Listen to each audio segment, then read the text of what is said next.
Hi, I'm Sarah Garrett-Gasson, and we're here with newsmaker, Pima Community College Chancellor Lee Lambert. Thanks for coming by. Well, thank you for having me, Sarah. One of the things that Pima Community College we've been hearing a lot about problems that have gone back years. You've spent the past year kind of figuring out where things stand, where you go from here.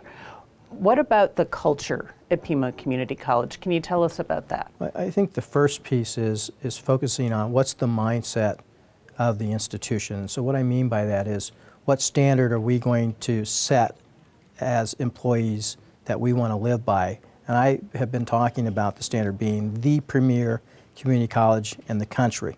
So setting that bar high and then saying, what does it look like to reach that bar? And that is to say, we need to be more focused on being a student-centered learning organization. And so once we root ourselves in the fact that we're about students, we're about the community, and we're about diversity, that then all of a sudden we can reach that bar that we set for ourselves. One thing that you've talked about is interactions between employees and each other, employees and the public, with students, and you've used the word,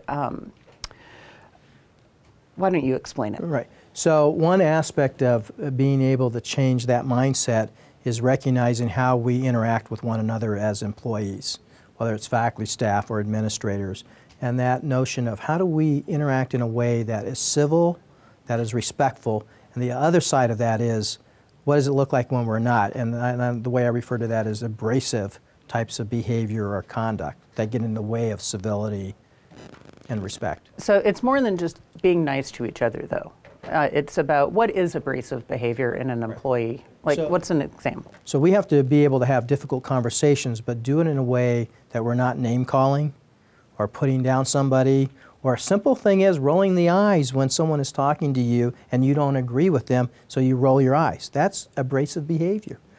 Or, pounding the table is an obvious example of abrasive behavior, or isolating somebody and not wanting to talk to them or acknowledge their comment or feedback. That's also could be looked at as abrasive behavior. And this is something that happens with some regularity within the ranks of Pima Community College? So I would say in a lot of organizations, abrasive conduct occurs.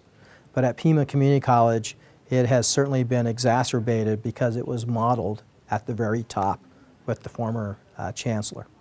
So what do you do going forward? And kind of to wrap things up, what steps is the college taking? What are you taking to eradicate that? So what I'd like to do is the former group to start to define better what we mean by abrasive, develop a policy, develop a procedure on how we're going to respond to it, how do we help train folks in better ways to engage one another in difficult conversations, as well as just everyday treatment of one another.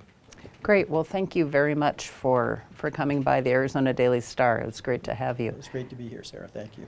Thank you for being with us. I'm Sarah Garrett-Gasson for Newsmakers, and we will see you next time.